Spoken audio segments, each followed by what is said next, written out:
we've had people who from our dinners have raised significant amounts of money, have had charities funded, relationships have come from, like, all these things. And what do they, the only thing they have in common is Selena and I. Even now, these dinners aren't like overly strategic, like we are expecting, X amount of business deals to happen or for us to get anything out of it. So no, but we just know the value of bringing people together. I mean, I think all the good things for our life have come from the relationships we have. Everything. My favorite quote, which Bobby, video guys, heard 1,000 times today, is you can't connect the dots looking forward, you can only connect them looking backwards.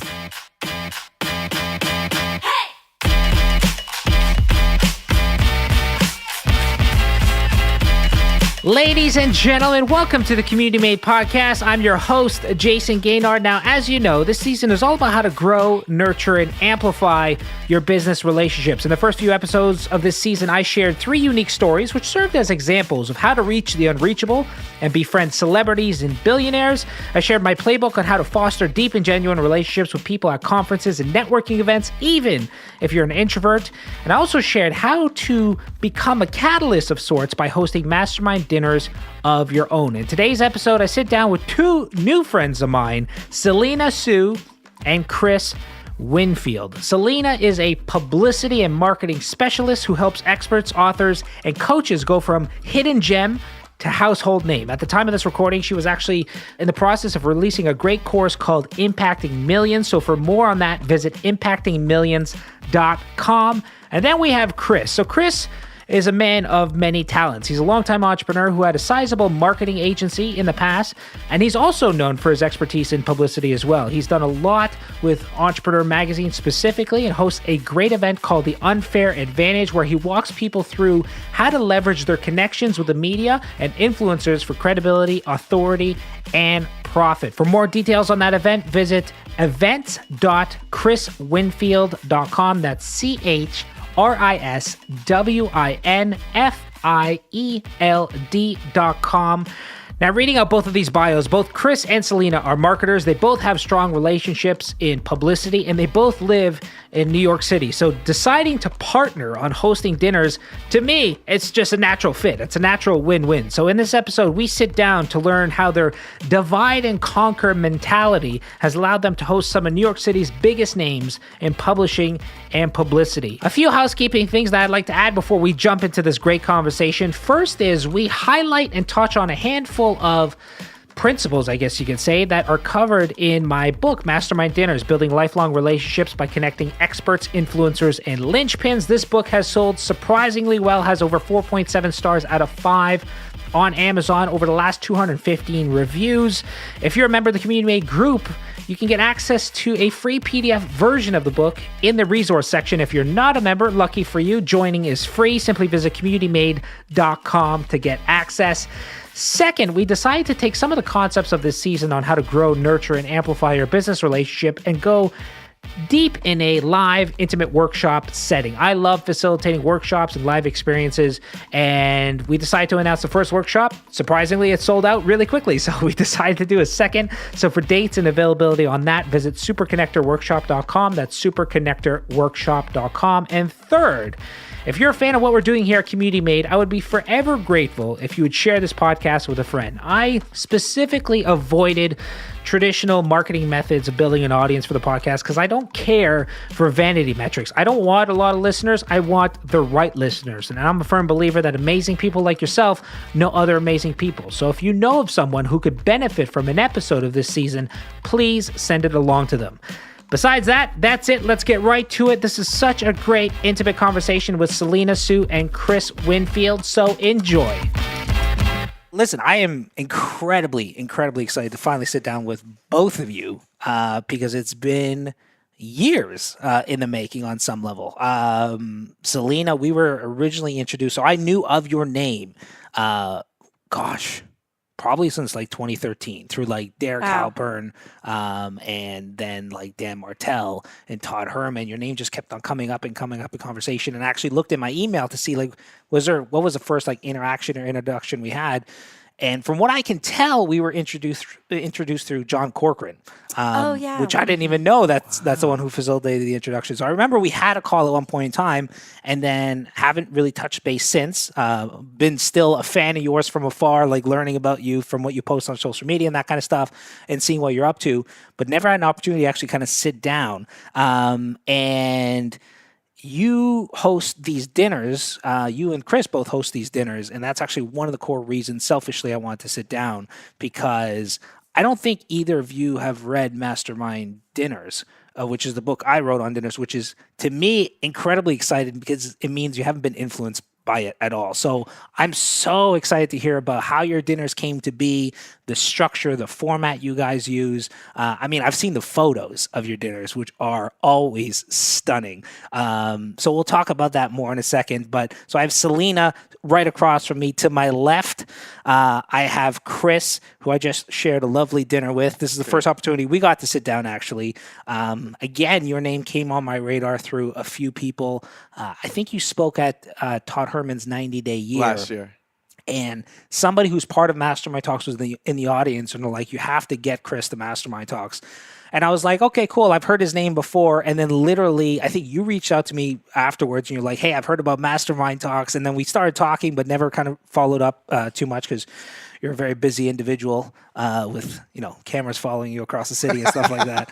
Live a very interesting life. But then I looked through my emails as well, and Clay Hebert was the one who connected us. And I know Clay is also a friend of yours. Yep. And Clay did that video kind of introduction many moons ago. Yeah. And so I'm in the presence of two super connectors that ended up working together on this project, which is dinners. So I want to talk about your dinners again. I'd love to also know, Selena, I know you guys are both in the publicity space on some level, and Selena, I know you've published a lot also on relationship building, networking, and those kind of things. And both of you, relationships is a huge component to the work that you do.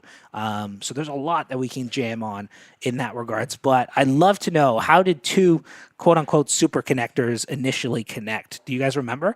I remember 100%. And the funniest thing is that you mentioned one of the people, and we talked a little bit about dinner. And we went out to dinner before, and we're like, we're not going to talk about anything related to dinners or anything.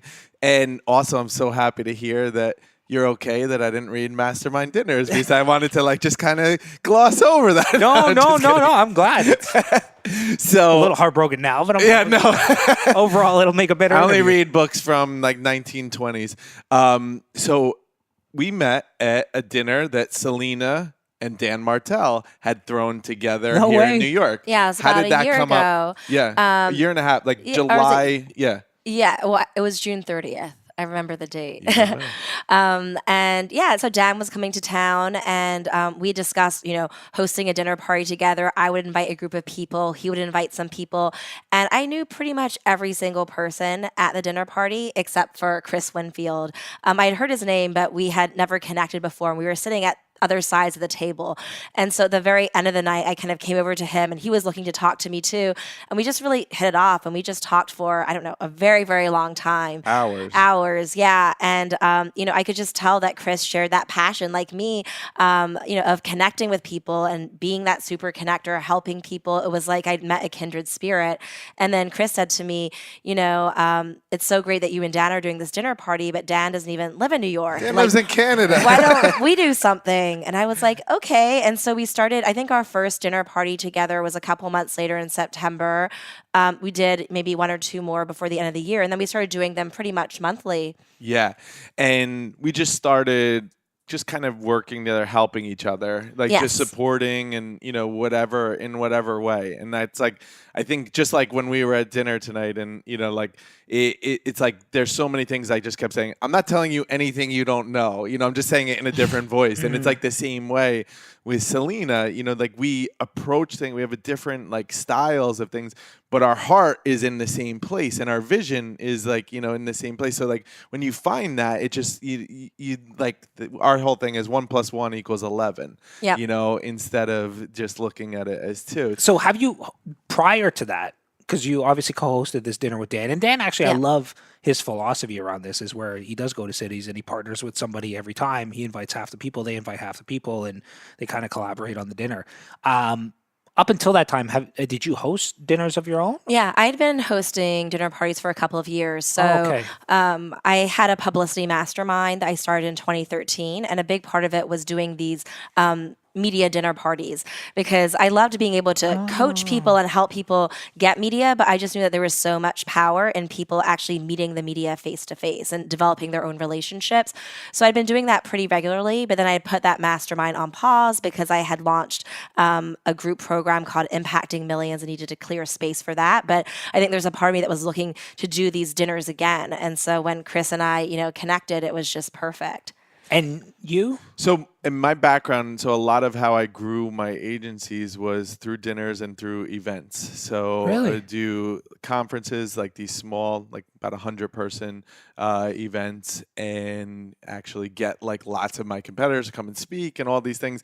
And it would be focused around, dinner the night before, and always like around, the networking side was such an important component. And then also doing dinners a lot of times when I would go speak at different conferences. So if I would go to Las Vegas, I would organize a dinner. And so that's how I grew. Like that was a primary way. So publicity and, networking, dinners, things, speaking were the ways that I always grew any of my companies. That's how I knew like Dan or Neil or, all of these people from just hanging out with them outside of, a conference or outside of, whatever it was. So I want to talk about the format and also the evolution, because you guys have done dinners on your own previously, and there's obviously, you evolve the dinners and those kind of things. So I want to talk about that in a second, but why partner on this together? Because I know a lot of people who don't do it as like a lone wolf. The only other two people I know who've collaborated for a significant amount of time and got great value from it was Michael Fishman and Ramit Sethi. Everybody else I know, then there's a few people that do dinners now. They do it alone, me included. So how did it just make sense that you thought you could it'd be easier to kind of divide and conquer? Or obviously you guys hit it off on a personal level. But was there much thought behind the partnership? Yeah, I mean, I think that we just, both share this passion for connecting with people, and we want to make sure that these dinners are super high value. And what's really fun is like Chris and I are so good at connecting the dots when we come together. It's just like amazing, all the ideas that we come up with. And I also knew that I didn't want to just hit up the same people in my network over and over again. Like the way to add more value is to bring, fresh people and fresh ideas in. So it was just better that way. Yeah. And so there was like a bunch of different parts. So all of us being able to bring different people, but also what we're really good at, and this is what I was talking to you about as well, is like being able to be each other's like cheerleaders, and and then it also becomes easier. It takes, for me, it's just like we'll have 25, sometimes we do dinners where there's 50 people, and we really want to make sure that every person feels really, really comfortable, that they leave feeling like their life got improved that day. They felt a closer connection. So, and that's hard. It's hard to do with a party of 4 or 5. Sure. So when we have both, it just like it kind of takes that pressure off, because we know that between us, we're going to pretty much touch each person, and be able to, make sure that they feel like they actually, felt that connection and that they're comfortable. And, we'll also point out like, hey, it seems like this person is a little uncomfortable. Can you go over and talk to him? Or if we know like there's somebody that would be better for Selena to talk to than me, or, that she'll have, because we'll be thinking about who are the different types of people. So it just made it, and it makes it so much easier. And you said something that Selena actually always brings up, like divide and conquer. That's how we always try to think of things, because there's things that I'm really good at that, that I can help with. Those are very few. I'm not good at many things, but the things I'm good at, I'm really good. But like, and like, there's so many things that Selena's so much better than me at, and like we just bring that stuff together, and it makes it so much easier. So you did your first dinner. Did you guys have a clear desired outcome with these dinners, or you guys just wanted to do it for your own? At the beginning, right? Yeah. And I mean, even now, these dinners aren't like overly strategic. Like we are expecting, X amount of business deals to happen or for us to get anything out of it. So no, but we just know the value of bringing people together. I mean, I think all the good things for our life have come from the relationships we have. Everything. It's always about that. My favorite quote, which Bobby, video guys, heard 1,000 times today, is you can't connect the dots looking forward. You can only connect them looking backwards. Steve Jobs. And Dude, I use that saying all the time. You Oh, follow, Bobby, dude. If you he follow follows me you tomorrow, yeah. you follow me for a day, we're gonna see who uses that saying more. Because I love it. anytime anybody tries to not a lot of people invest in relationships because they can't peg an ROI to it. Right. To which I reply that exact quote. And now, having invested in relationships for the last 5 years, I can look back and connect those dots. And I'm like, it's a no-brainer to double down on relationships. So it's easy for somebody like me, but I always, use that quote that people need to take a little bit of a leap of faith because you can't connect the Always. dots looking forward. Always. I can't believe it. And yeah, he was like, I'm so sick of hearing this. I say it so much because it's like, and I'm not even a big Steve Jobs fan or anything, but I know. like when I heard that, I was just like, oh my God, that is it.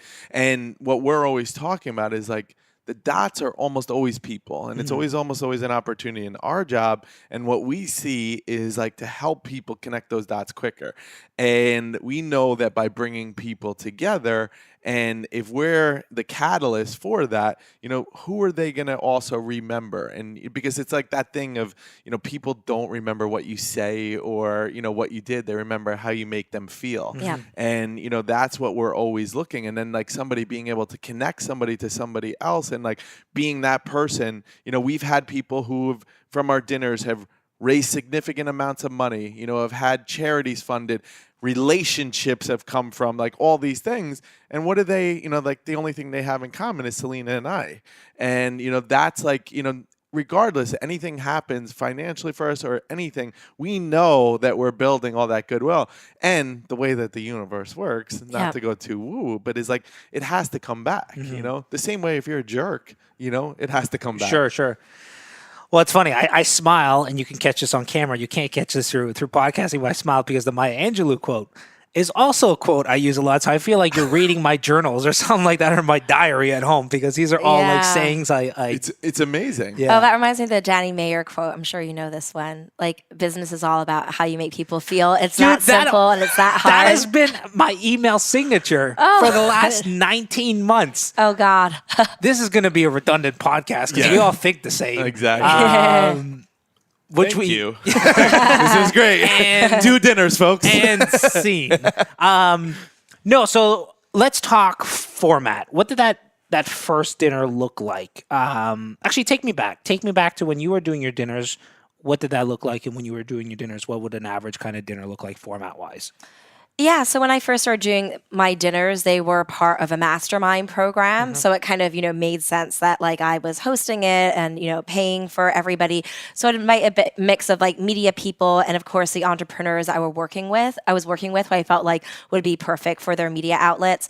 And then that actually did keep on evolving over time because we would have like my publicity clients, give little like 90-second, speeches or talks about their work to the media. And then eventually that people felt like it was too formal. And we kind of changed it into like an interview style.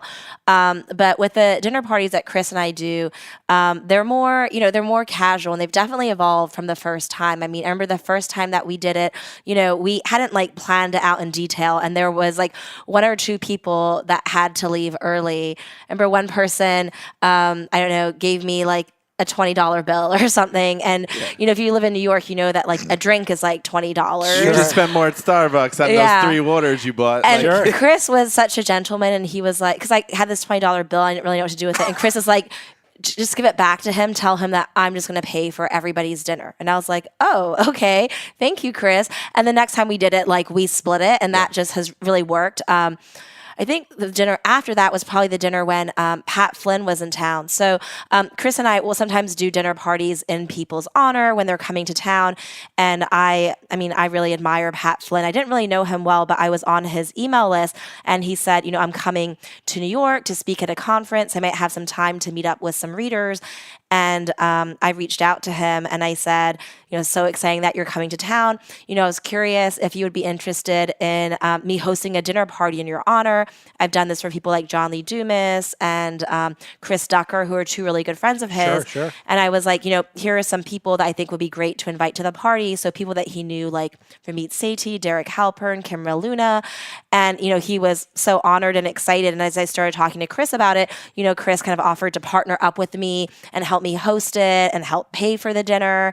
After we did that, it was like, it just made things easier not to have other people pay and for us just to take care of that. Yeah, my belief and what I would always, so when I used to do dinners, they wouldn't be like a really like well thought out. I'm not a huge planner, so they wouldn't be a real well thought out thing or anything. But it'd just be people that I wanted to know. So a lot of it was based around like a conference that I was speaking at or something, and it would be other speakers or other people. And usually, what would happen is, let's go out to dinner. Then I would just make sure to get the bill and pay, regardless of what it was. And, I just, my belief is that like, it's something, so let's say it's like $100 per person or whatever it is. Yeah.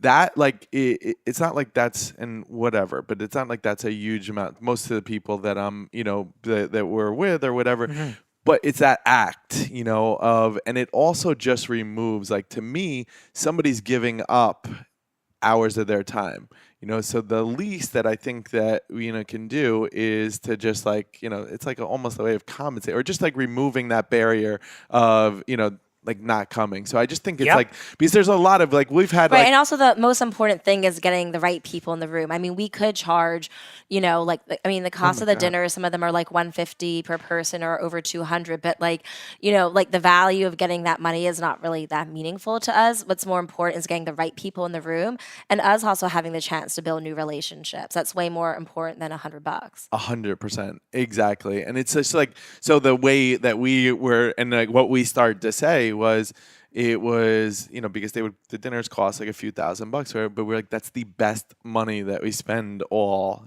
month, in terms of just building those relationships. And again, like we just went into it thinking like, we don't expect anything from any of the people coming, like really, and like really believing that, and just like, so, and we can talk about what we did to make sure that we, believe that and like followed through with that. And that was all based around at the beginning of so we wound up getting it down to a science. Like we now have it down to a science, and like we can walk you through all the different steps, but what we do at the beginning, after people have, a drink or whatever, and everyone sits down and orders. And then as soon as they're done ordering, Selena and I get up. Selena says a few words of welcoming people, and we ask people to answer 2 questions. And we said this is the most important part of the dinner. This is the only thing you're going to have to do all night. You don't have to do anything else. I'm hanging on every word for these 2 questions. Okay. So the first question is, it's really 2 questions wrapped in one, but is, who are you? What do you do? That's the easy, simple question. And make that super quick.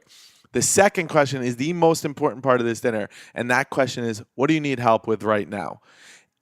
Every single person, wherever, if you were unlucky enough to sit right, to the left of Selena, you start. And each person answers those questions. And the most important one, though, is in a group set, the full group setting? Yep. Yeah.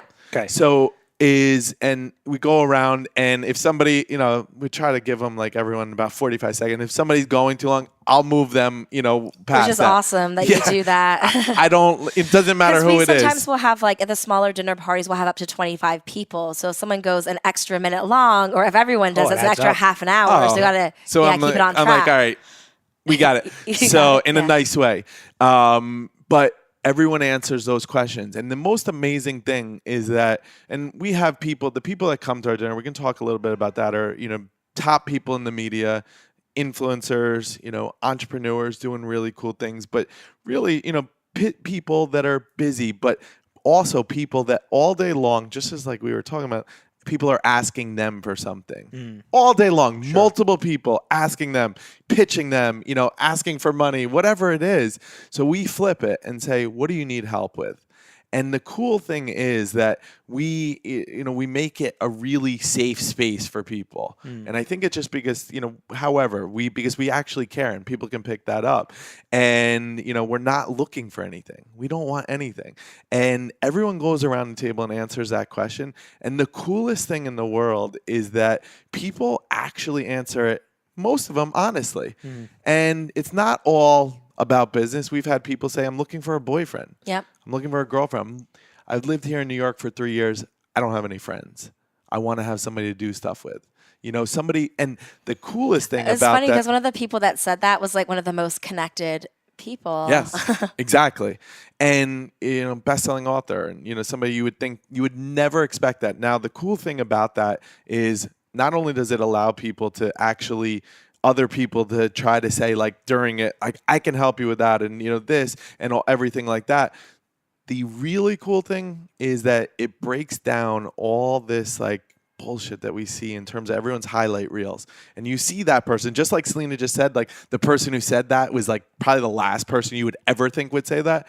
And because of how they're portrayed on social media and everything. So it allows all these people to just like see that's a real person. And it allows you to feel a little bit more connected to somebody because vulnerability and being able to just be real and, and so it just changes the whole right there, right at the beginning, changes the whole format of dinner. Nobody really, now if they listen to your podcast, they know that, but nobody really knows that going in. We don't say like, send out like something ahead of time and say, hey, you're going to be answering these 2 questions, have it down to, perfect. All we do is we send out the guest list and we say, show up. Dinner and drinks, everything's on us. Just have a great time.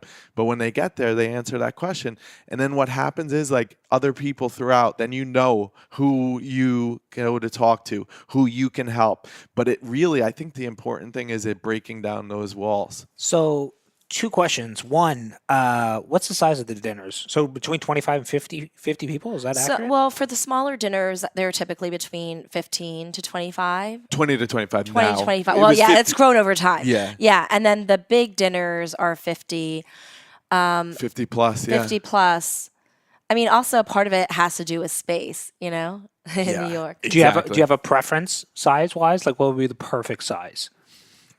I think we really like the 25 people dinners. The 20 to 25 are really like what I don't know. We've never really talked about it. Yeah, we haven't really. But I think it's more it. where we've evolved and just been like, wow, this is like the, and this year we're trying, or like in a couple of weeks, we're trying slightly different format. And, so I think that's like, even though I just said we have it down to a science, like, that's not true because we're going to switch it up. And, but I think that's what it is for everything. Like, just because you were talking about with like mastermind talks, like you're constantly looking, like, how can you improve it? Like, absolutely, and, in these little, it's like all these 1% things, like that's what we're always concerned with. It's not like ever the big things. It's always like, just like these little tweaks and, little things like, all right, send out the email and the pictures or, all these different things. So So 20 to 25 people seems to be like a little bit of a sweet spot. Yeah. For the both of you. What did the table setup look like? So generally.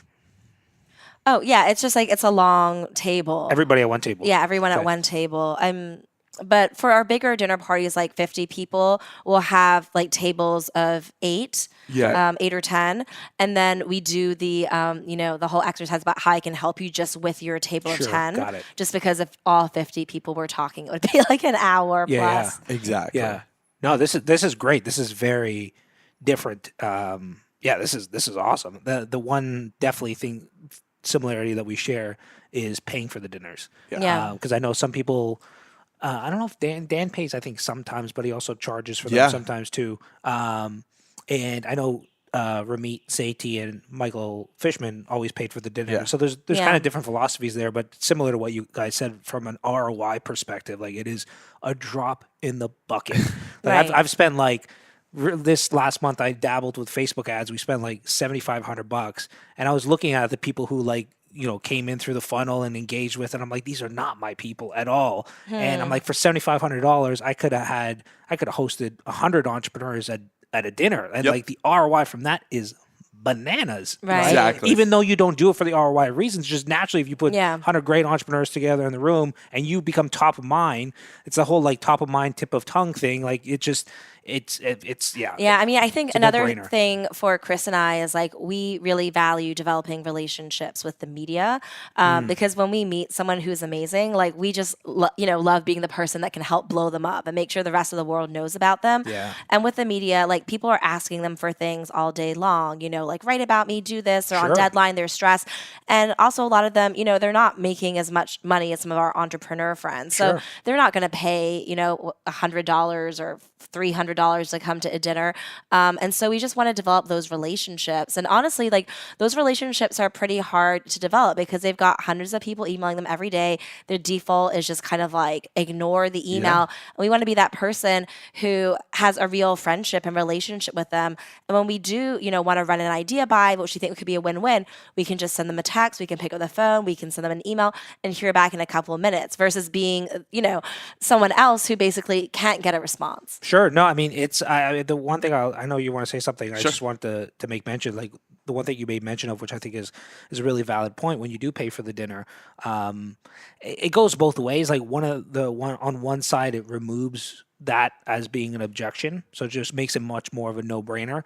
At the same time, though, when they don't pay, oftentimes they're like, okay, well, what's he up to? You know what I mean? Like, what does he want from me type thing? So you have to be able to kind of navigate that accordingly. We've had that. I had one person I remember. Yeah, like, this wonder. one woman who's very high up in the media and like very influential. And so what we do, like the way that we get people to come is it's always through referral. So when we go around and everything and when it gets back to me and it's like, what do you need help with? And I'm like, the only thing you can help me with is refer your friends to us. Sure. Yeah. If you have a good time here tonight, we want to meet people like you that you think would be great. So friends in the media, especially. Yeah, and we started getting specific because, sometimes people will be like, oh, I've got these 7 people that should come to the dinner. Yeah. But we kind of have a vision of the kinds of people that we're looking to have there. So really influential, inspiring entrepreneurs, and also people in the media that could potentially cover some of the entrepreneurs at the dinner. But so this one woman who gets lots of things, I guess, thrown at her and everything, and she's in like the fashion niche. I'll just leave it at that. Yeah. And she was there, and the person who had referred her and everything was saying like she's a little apprehensive, and but she's coming.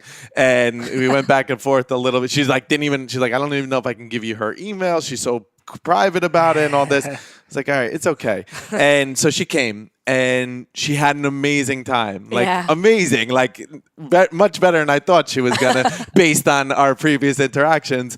And Selena and I were talking to her, and she was like, I was very apprehensive. I didn't know what you guys were like up to, or like and there was nothing. There's It's no so funny. There's no tripwire. And then like the next day or the next weekend, she was I guess at her book club with like all of these magazine editors, and she's like, you guys have got to go to Selena and Chris's parties. They're the most amazing. And she sent like these people from like all of these like top like women's and business magazines to our parties. She happened to go to this one school that has all like, I feel like 1 out of every 3 people. Yeah, I wasn't gonna say it. There's no way. Anyway, she referred like all these amazing people to us, and we're still in touch with her, and she's amazing.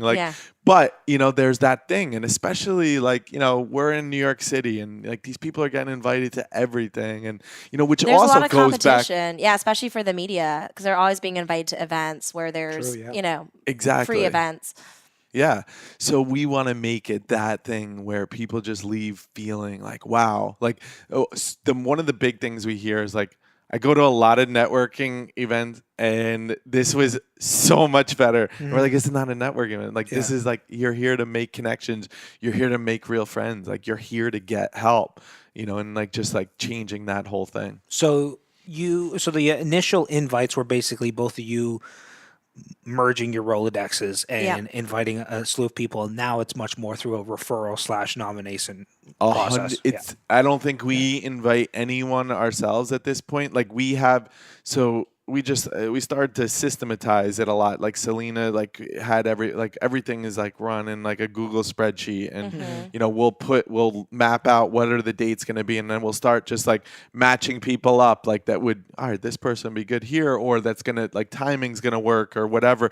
But it's all like referrals, and they constantly are coming in, from people, and we've also. Selena's better at this, like saying like, I don't think that person's, a great fit. We're really more focused. Like if we just know that they're not going to be that right fit, but being okay with saying that as well, because it's, you know how it is. Like you have way more people applying to mastermind talks than can come, because you want to make sure that the people in the room, everyone feels like, wow, I'm meant to be here. That person's meant to be here. You also got to protect people in your community from liabilities. Right? 100%. Especially if you are inviting people of the caliber that you guys are inviting in a room. Yeah.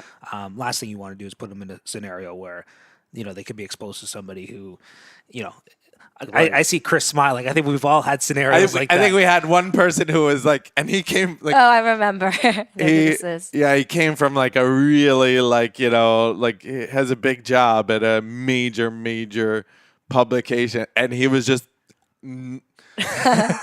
not the right fit, So well, like the thing is, you never know how these people are going to react until those settings. Like I've even had people at mastermind talks over there for a couple of years, and then you a couple of like one or two drinks, and then you start to see like we've never had like alcohol abuse in our environments, but people start to loosen up. They start to be a little more themselves, and it could be. I wish they went back to being who they pretend to be. But that's also a good reason to also co-host these dinner parties, because during the dinner party, something could happen where maybe someone's acting a little crazy or gets sick or whatever it is, right? And then you can just blame it on Chris and say Chris wants you to go. One of us can take care of it, and then the other can kind of take care of the group. And also for some of our bigger dinner parties, we make sure to invite certain friends of ours who are just like really good at developing relationships and making people feel amazing. So Susie Moore. So Susie Moore, she comes a lot. She writes for a lot of publications. Todd Herman. I don't know if he makes anyone feel amazing. Oh, he's good. Yeah. And Ryan Lee. Ryan, Jonathan. Just because, when there's 50 people, it's harder to really, touch that many people. Yeah. So we have other people kind of almost like as ambassadors. See, I'm very blessed to have Saul Orwell in my backyard because I'm doing a dinner next week. And we do assigned seatings. Like we have the same kind of desired outcomes. Like we're doing it because we care about people, and it's almost like one of the ways I look at dinners is building trust at scale. Like I know I want nothing from you, but I want to build trust with you. And it's a great way to do that. But to what you said, like any seating arrangement I do, I'm like, I could plug Saul Orwell here. Like I could plug Saul pretty much in any scenario, whether it be with foodies, whether it be people in the fitness space, whether it be people in media. Wow, he's so versatile. He is incredible. I'm like, oh God, I need more domainers. Exactly. So Saul came to New York and we did a dinner with him, and he's actually coming. We're doing another one with him at the end of the month. End of the month, yeah, and and it's so good to have. I don't know if I pointed this out, but I absolutely love that you knew of Pat Flynn. Mm-hmm. You reached out to him relatively cold. I mean, you had. I do that a lot. You had the social proof of like you've done dinners for others. Yeah. But you did a dinner like in his honor. I'm like, you can't turn that down. You know what I mean? Like that is it's such a compliment, right? No, yeah, especially exactly. with all those people coming. And then you think when the dinner is done, like how much gratitude and reciprocity there is for somebody like you. Like you did all that heavy lifting. You put them on a pedestal. Like we all have a deep desire to feel, seen and significant and all that kind of stuff. Like that is actually an incredible gesture. So thank you. I don't know if I pointed it out earlier, but that was in the back of my mind to I love doing that. And I also feel like when, people are coming to town, like they may only be in New York for like 1 or 2 days, they're going to want to meet multiple people. Sure. In a way, like it's a little bit, it could be selfish if it's like, oh, hey, can you meet for coffee or dinner for me? Even if you can add value, like people are just stretched on time. So how can you make it the ultimate win-win? And that's like bringing a lot of people together and creating more value for the guest of honor, but also for everyone in the room. Mm-hmm. Yeah. Exactly. No, that's awesome. So we talked about dinner size. We talked about paying. Oh, and I wanted to just point one thing out. When we do the 50-person dinners, we do assigned seating as well. Do you? And we like really labor over it in a big way. Yeah. And another important thing, one of the most important things I think is we have every single dinner professional photographer. So I was going to touch on that. Good. So both of you are. This is huge. Both of you are handing over notes like this is elementary school, which is great. Because Selena made mention about talking about the photos because your photos are phenomenal. Yeah. And I do a lot of dinners and I use my iPhone. Yeah. Right. And yeah, the FOMO I feel on social media every time because also that's all we do it for. you use like beautiful restaurants. I don't know if it's the same restaurant I see every time. Do you use Most of the time, yeah, we like to use the same beautiful restaurants. space. But the your new photographer, one's even going to be nicer. The new restaurant. Yeah. but It's your insane. photographer is legit. Yeah, Yeah. we've got a good one. We've got Yeah. 2 that we alternate between. That's who Saul wound up using for the cookie off. Yeah. So the photographer, what did you have the photographer since the beginning? No, well, the very first dinner that we did in September, I remember we didn't have a photographer. We used like an iPhone, and I feel like I was kind of like, in a shadow in the photo. Like sometimes you Sure. can't even really see people that well. And yeah, we knew that we wanted to upgrade that. Yeah, and then we were just like, this is like a no-brainer. Like I think until we started, maybe not until like this year. And Yeah, then, like, and we it was started- really like, your idea. And because I had had a couple different I photographers remember workshops. you were doing the workshop and you had her, this person, Stacy, like amazing photographer. Stacy Nattle, yeah. Yeah, and she was just so good at like capturing the energy in the room, and you felt like you Absolutely, were there. yeah. And we were like, we should be doing Without that for our being dinners. overbearing, and then Yeah. and we've It's those used the candid moments that if like a good photographer can capture when people are like in conversation with a smile or those kind of things, like one of those photos just encapsulates the entire experience That's it. beautifully. So again, like that's another thing where we look at and we're like, all right, this is such a worthwhile expense. Like, Yeah. because then you get so much more out of it than just like that, the dinner. So then like the dinner, so here's how we do it. So we have all, the invites, we go back and forth, everything like that with all the different people. Let's say the week before, we'll send out just an email, like just reminder, blah, blah, blah. And, everyone's BCC'd and everything. And then like the night before, the day before, we send out an email with details once again and the full guest list with everyone's short title, making them sound as great as possible when we rewrite the titles, and a link to like their LinkedIn or their website. So you send or that out whatever. in advance? Yeah. To all the wow. Just so people can know, and if they want, they can do some research or just get to know people, and then and again, just saying dinner and drinks are on us. Like, don't worry, just come, have fun. And then we do the dinner. We have the photographer there, and we do everything that we just talked about. Right before we actually eat, we do a group photo. Before the table's a mess, before people are a mess, anything like that, we do the group photo. Then we just let's say it usually goes from like 7 to 10 or something like that, and then the photographer, so Selena had made said something before. We like people can turn things around quickly, so the photographers we work for, whether it's Stacy or Victor. Yeah. What's Victor's last name? Chung. Victor Chung, awesome. Another amazing photographer we have here. And, they will get us the photos back, typically that night, or at least by the time I wake up in the morning. Yeah. And then, either one of us gets them all out on Facebook, and then we send out a email thanking everyone and BCCing everyone again, and then a link. And I got this idea from Michael Roderick of a link to a Google Doc. And the Google Doc just simply, so instead of us being the ones sharing people's emails and being those people, which we don't want to do, because if somebody doesn't want that email shared or, doesn't want their contact, so it links to a Google Doc where people can put in their contact information if they want. So they can put in all their contact information and again, reiterate what do they need help with. And then also they can add can they help people with. And, and then we also link to the Facebook post, tag all the people so that they're going to see that, they're going to go and check it out and everything like that. Actually, so I'm meeting with Michael tomorrow. Oh, cool. I think actually. Yeah. And I like the idea of the Google. Yeah, Google it's a great Doc. I think idea. that's Yeah, that's interesting. And the Rolodex in advance, it's interesting as well. You guys have always done the attendee Rolodex? Yeah, Always. always. Yeah, love that. Awesome. Well, here's the other thing. So you mentioned social proof before. So the people that we're bringing, they're impressive people. They're cool people. So if somebody's like, we're not going to kid ourselves and just think that it's 100%, with every person. We still have people who will cancel or, last minute. But it's like one of those things where, let's say, because again, most of the people don't know us. They've been referred to us. Right. Somebody said they had a great time.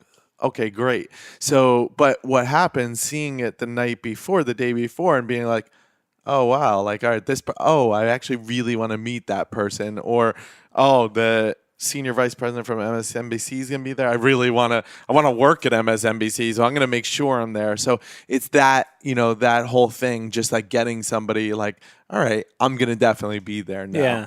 No, it's interesting. It's, we debate a lot about this at Mastermind Talks because we don't release the Rolodex of people in advance, and I think there's pros and cons to either. But you have a much better reputation with it, and many more people know you've done a great job, Mark. All these things like this is, especially when we're just starting out with this. Again, like I never think anyone knows who I am or cares about me. Sure. And I try to just remember that because, like, as soon as I start thinking a different way, like, I'll have somebody say, like, oh, that person's so famous. And it's like some online entrepreneur or something. Sure. Nobody knows him. Go down on, Fifth Avenue right now. Sure. Ask 10 people, see what happens, Then mention Oprah and see what happens. That's famous, so. Yeah. No, it's interesting. It's something I still kind of debate. One of the, I guess, the defaults, because I think it's important to showcase, the people that you're going to have at the dinner, because it also helps build anticipation, right? And anticipation and studies have shown, like, if you plan a family trip 3 months from now, that anticipation, you get sometimes derive more happiness from that anticipation and excitement than the actual vacation itself, right? Just always about it with a family trip, yeah. So yeah, Disney World. so that's kind of like the same philosophy. It's like being able to announce people in advance. It helps build anticipation. The way we've angled it, I guess my hesitation with it, and totally I want to be challenged on it, is like, especially, and I've taken this from the concept of Mastermind Talks, is that, like, whenever I get a Rolodex for an event in advance, I obviously look everybody up and I start prejudging people based on their social media profiles, right? So I know some people with like 8-figure businesses that have 3 contacts on LinkedIn, and I'm like, this guy's probably not worth my time. And what I'll notice in certain settings, in networking settings, is that people will come in with a hit list of people they want to talk to, and they may be in conversation with you, but looking over your shoulder, and you can see that they're like, their gears are spinning, like, that's actually somebody I really want to talk to, and they may cut your conversation short. So because of that, we've kept Mastermind Talks blind. But what I do leverage for, like, the dinners is we have intake forms that we get people to fill out in advance, and I usually have a pretty good understanding of everybody there and what they're known for and their brags and all those kind of things. So what we'll do is we'll, in advance, similar to what you guys do, we'll say, at this dinner, we have someone who is a former Olympic athlete. We have someone who is a 3-time New York Times bestselling author. So we keep it blind in that regard, and also keeps people. You did a Facebook post with that, and Todd was like, "Oh, I didn't know you were giving all my stats it was or something." I put like 10 kind of brags, and and he's like, "Oh, why are you describing me?" Don't put me on blast publicly. So yeah, no, it's interesting because I'm always similar to you guys, is always evolving these dinners, always looking to see what other people are doing. And this is why I'm so excited to sit down with both of you, because there's some similarities there. There's some things that you guys do differently, and there's some things I can definitely pull from that. Our goal is, like, for everything, and this, I think, why we connected so much right from the beginning, is like to go way beyond like business or anything transactional, and just develop a relationship, and not with everyone, because we don't like everyone, and like, it's just how it is. It's impossible. But like the people where we're like, wow, this is an amazing person, and guess what? Then they want to help us. They want to help people that we send to them, and we want to help them. We'll help some of them get like coaching, jobs, or like they want to start consulting, or We've had lots of people, especially recently, emailing us about like wanting to switch to a different publication, or they've gone freelance, they need clients, or they want to start writing, and and we help those people, and we'll help them. So, No, that's awesome. So what's What's the evolution for you at this point in time? Now looking into kind of 2018, are the dinners changing? Is there going to be a different structure to them? Is there a different desired kind of? Yeah, I mean, I think there's like a couple of things we're exploring. One is, we know that we provide a lot of value to the venues because, people are always curious, like, where are you guys hosting your dinner parties? And I'm curious. Yeah. and we spend so much money with these venues. And so, yeah, we're like looking for new partners who are interested in collaborating with us and giving us preferred pricing. And, in exchange, we're going to be promoting the venue on social media. I mean, people all the time are asking, Chris and I, like, where's a great place to host, a fundraiser, a birthday party, or whatever. And so, we can send them like a ton of business, but then in turn, we want to, be treated, like VIPs and get like preferred pricing for all the dinners. Yeah, or sponsor. So like we're again like thinking of like, all right, what can we do? How can we do more while doing less? Like that's my goal in life. Yeah. Meaning like in for anything. So like how can we like bring on somebody where and we don't even know because we kind of like threw this out already like Yeah. and we've gone back to like thinking like but we did find a place recently where we love it's like beautiful restaurant and it's just like brand new, unbelievable reviews. Like it's like one of the hottest places right now. And Selena has known the woman for like 10 years or something. Yeah. And we met with her and she thinks the same way that we do. And, she sees. And so we're like, all right, you know what? We'll just work with you. And, we'll figure something out and, we'll see. Does that work?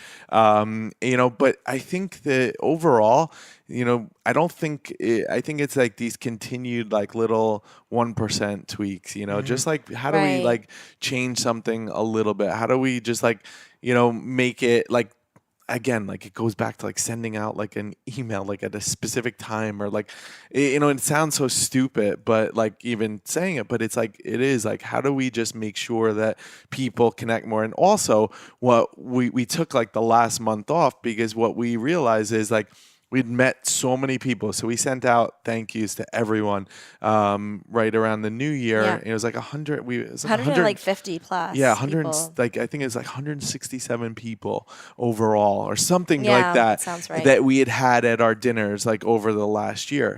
Different people, Sure. some multiple times, and and what we realized is like we also didn't fully able to connect because we're two people like with all those people. So like how do we then go back to some of those people? Like, does that mean like going and meeting with them, doing different things like that? So it's not always again like doing more, like you do with like Mastermind, you do it once a year and then but it's like then what do we do like in between? And 100%. Exactly. Yeah. Oh, the other thing I'll add is like, because we're looking for partners and sponsors, and there's someone that is interested in sponsoring one of our next dinners who is an author.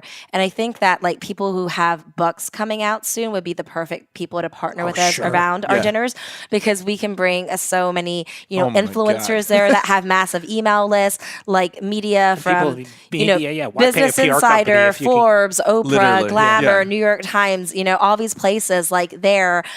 And then we can even like pass out like excerpts of the book or, so I mean, that's something that, it's, in New York, like, a lot of like some of the top PR firms, they start at $10,000 a month. That's like the minimum for like the junior level assistant. Whereas, with us, if someone were to partner with us on a dinner party, like we have like guarantees, like we know that we're going to get all these people in the room who can learn about kind of your book and, your project. So it's pretty powerful. Yeah. That's a really interesting angle because I know you were talking about, you made a post about the partnerships. Yeah. See, potentially dabbling with the idea of partnerships. And there's been kind of conversations I've had with people. I have a friend of mine. Actually, did I tell you about Dave from Voray? You mentioned him. Yeah. I'm going to connect you. He has a really... So Saul connected me. Oh, did he really? Then, and I wrote back and then we're waiting to hear back, maybe. Something. Or he wrote immediately, and then I responded, and then I just never heard from him again. Okay. So, Dave, if you're listening, you owe me an email. I can reach out. I know I've known him for a while. But so they build a platform that basically enables people to host dinners around different themes, and they have sponsors that are ready to like throw money at these dinners and cover the cost. So it's definitely we would like to talk, and because it's also like the same way, we created like a mastermind together, and like around like the idea of like connecting people, and then also the dinner. So like again, like what we were talking about is that there's opportunities that constantly come. Sure. And then like you never know like what's that right one. Yeah. We started the dinners with zero, like no business plan, no business sense, nothing, like just like, all right, let's do this, see what happens. And, so it's like that same thing. So like, all right, is there something? And for us, it's so important to make sure it's like always like an amazing fit with something, because we refer and like we get really enthusiastic about people, but we're so careful about who we do that with. Sure. So The one thing I really want to highlight, because I think you and I are on the same page in regards to that, is I realized for a while I was doing a lot of dinners and was having all these people, but I never had the space or the bandwidth to go deeper with those said individuals. yeah. And to me, one of the benefits of these dinners, it's almost like it gives you the opportunity to have micro interactions with people. So like somebody reaches out to you and and wants to do coffee. Instead of doing coffee with 8 people for an hour each, you just all have them at a dinner, and you'll be able. And I actually stole that from Neil Strauss, because from what I remember, he does a dinner in LA once a week, once every 2 weeks, where people who reach out to him. Instead of, again, doing these 1 hour dinner dates and all that kind of stuff, he'll just have them all on a Friday night. And then at that dinner, the ones that he really hits off with, he'll be like, hey, come back to my place. We'll chat some more type thing. But it gives you an opportunity to have these. You can really get a good gauge of somebody in a first few seconds of an interaction.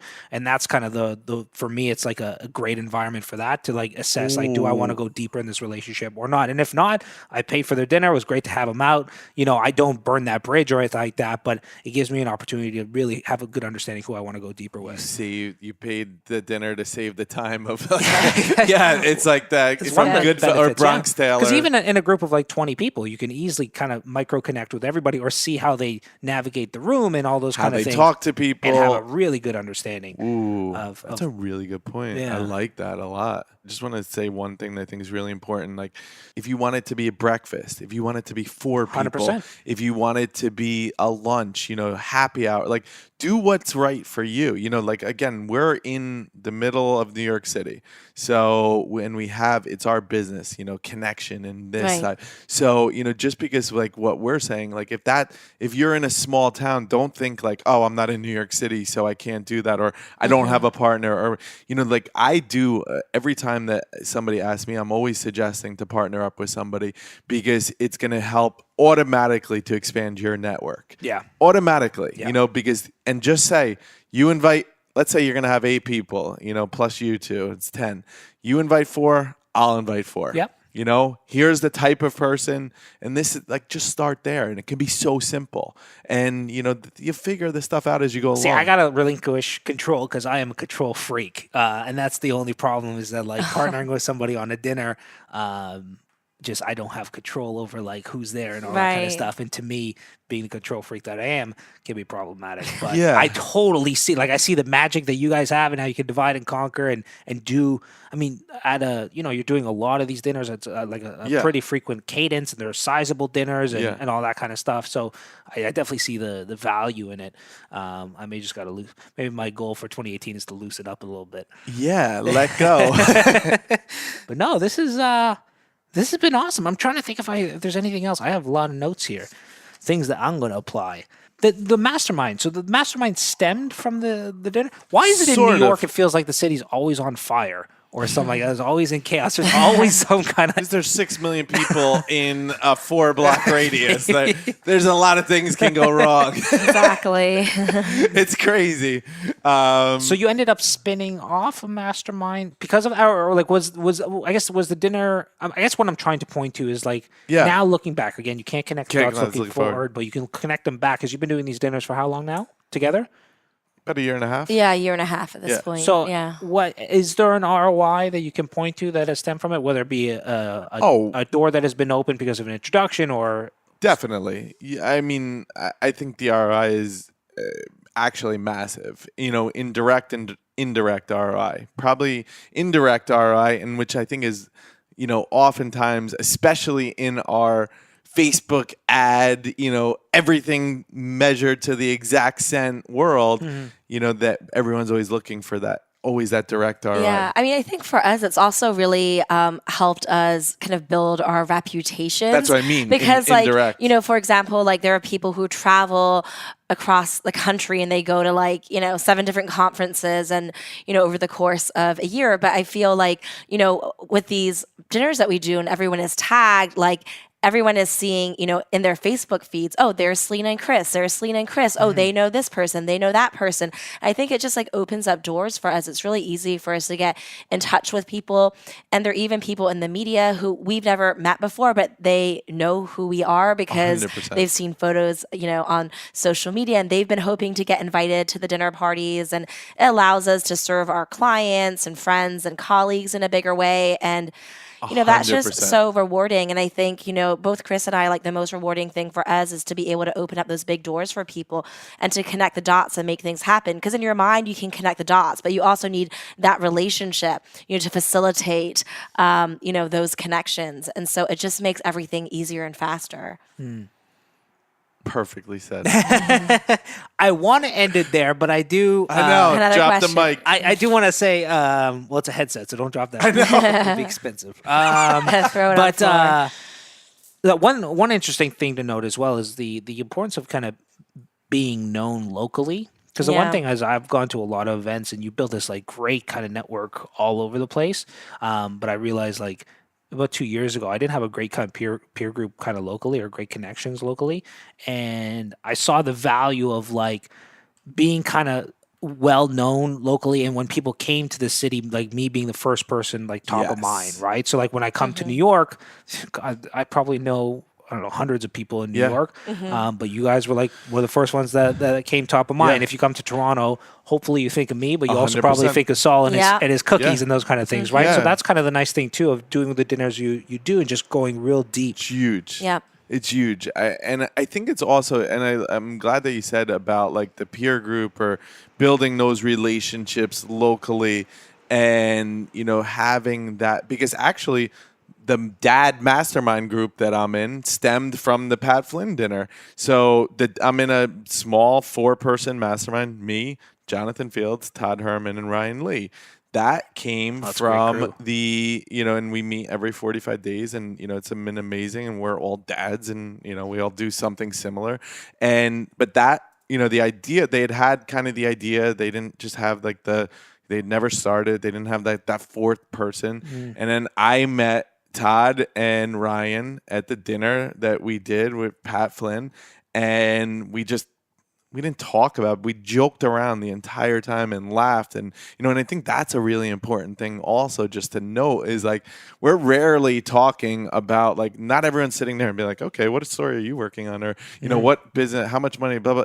It's getting to, I think the most important stuff comes from real, the real conversation, really understanding and learning or joking around and seeing, is it somebody you want to spend time with? And, just that, you were talking about. So, and having those groups and just there's people that we know, all right, if we do something, they'll be there. So those people, a Susie or, then we have certain, Andrea from Entrepreneur, different people where we just know, all right, these are we have this crew or then a lot of the people that were at the Pat dinner, are part of the online New York City, Remy and Derek and, and it's so it's cool. And you build that, sense of community and you might only see those people a few times a year, but it's that there's something there. There's that connection. I think that's very important. Well, Selena, any wisdom bombs that you want to drop before we can?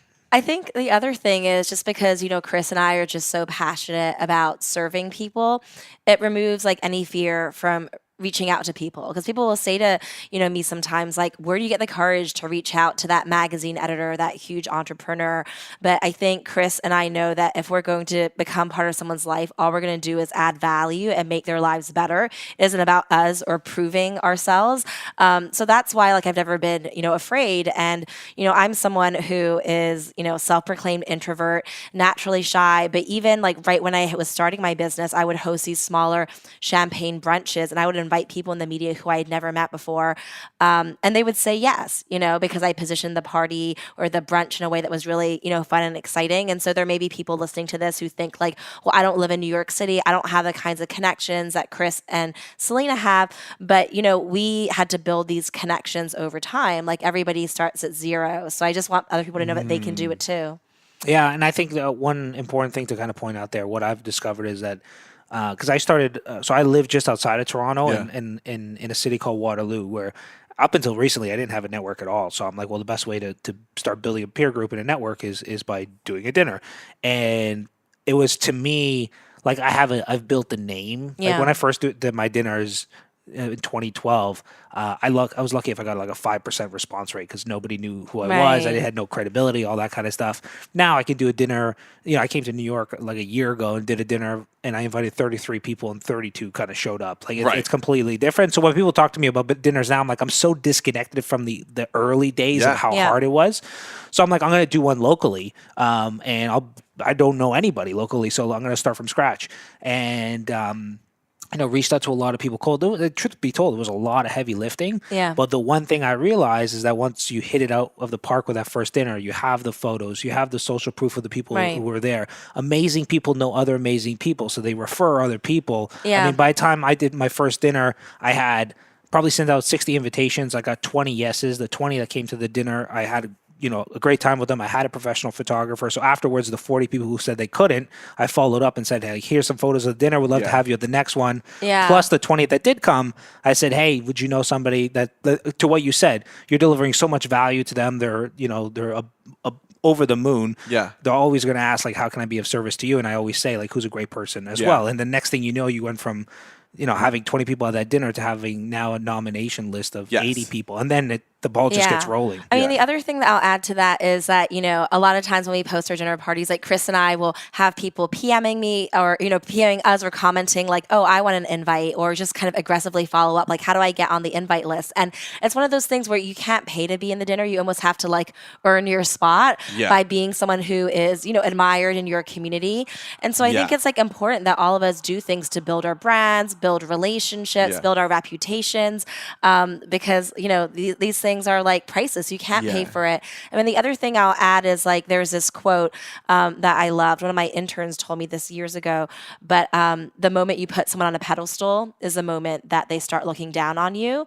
And so what I've discovered is the way to kind of even the playing field is being that person who adds value and becomes that giver. And so other people can do this by hosting their own dinner parties, becoming a center of influence in their community, being that connector, helping people, building their brands, getting publicity for themselves, helping their friends get publicity, making connections and all those things.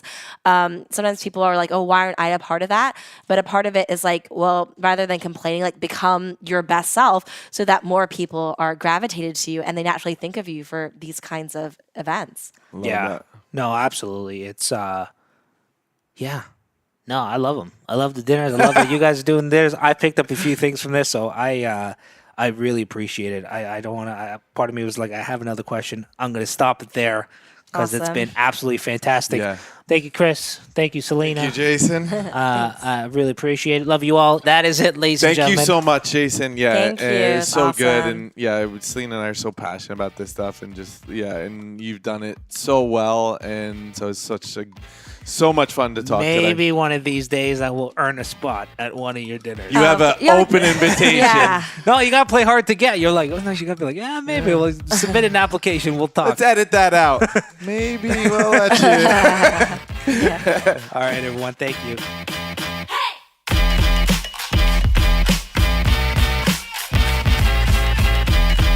So that's it, ladies and gentlemen. Thank you so much for listening. As a quick reminder, in this episode, we highlighted some of the concepts shared in my book, Mastermind Dinners, Building Lifelong Relationships by Connecting Experts, Influencers, and Linchpins. This book has done very well over the years and has an average rating of 4.7 stars out of 5 on Amazon. If you're a member of the Community Made group, you can get access to a free PDF version in the resource section. If you're not a member, lucky for you. To join, it is free. Simply visit communitymade.com to get access. And again, as mentioned in this episode, we decided to take some of the concepts of this season on how to grow, nurture, and amplify your business relationships and teach them in a small, intimate workshop environment. And oddly enough, Chris is actually coming to our first workshop. We have an amazing group of people that have signed up for it. We have people flying in from Spain, New York, Australia, all over the place. So we decided to announce a second date because our first one sold out so quickly. So for dates and availability on that, visit superconnectorworkshop.com. That's superconnectorworkshop.com. If you enjoyed this episode, show some love to Selena and Chris by taking a screenshot of your podcast app and pinging them on Instagram at Selena Sue. That's SELENASOO, and Chris Winfield. Chris is CHRIS, that's a given. Winfield is WINFIELD. Both of them can be found on Instagram. For more details on the both of them, visit selenasue.com or chriswinfield.com. Before I go, I got to give a shout out to Mary Dooley for leaving the following review on iTunes. She said, "The Scaling is Stupid episode made me take pause and reflect. This theory applies in so many areas of life. Love the podcast." No, Mary, I love you. Thank you so much for leaving that review. For the rest of you out there, if you enjoyed this episode or like what we're doing here at Community Made, I would be forever grateful if you would share this podcast with a friend. Leave an honest review on iTunes or Facebook, just like Mary did. That stuff goes a long way. Join me for the next episode where I sit down with Alexis Dean and Giovanni Marsico, where we share a candid conversation on building a tribe through hosting small, intimate retreats to large-scale events. It is a masterclass. I can't wait to share it with you. I'll see you on the next episode. Enjoy your week.